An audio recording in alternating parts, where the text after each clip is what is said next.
Informasi lain, Saudara, Iran menolak tekanan Presiden Amerika Serikat Donald Trump jelang pembicaraan terkait dengan nuklir di Jenewa, Swiss. Parlemen Iran menekankan kesepakatan hanya mungkin dicapai melalui diplomasi.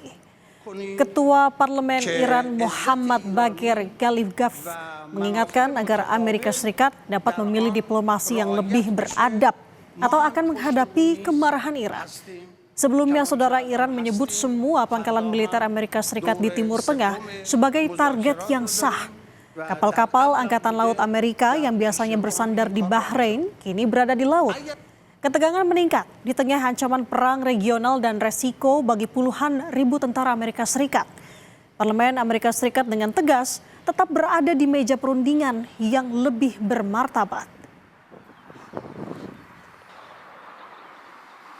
اگر میز دیپلماسی رو انتخاب کنید که عزت ایرانی و منافع متقابل در آن رعایت بشه، ما هم پشت اون میز هستیم کما اینکه الان هستیم.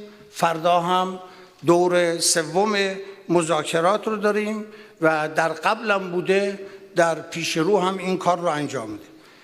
اگر هم تصمیمتون این بود که با فریب، با دروغ، با تحلیل غلط، با اطلاعات غلط بخوان دفعه گذشته رو تکرار کنید و وسط مذاکره به میز دیپلماسی که ایران در اونجا با این شرایط داره دنبال میکنه و بمباران کنید، مثل گذشته بدون شک طعم مشت محکم ملت ایران و نیروهای دفاعی ما رو خواهید چشید و از این انتخاب خود به طور قطعی پشیمان خواهید شد.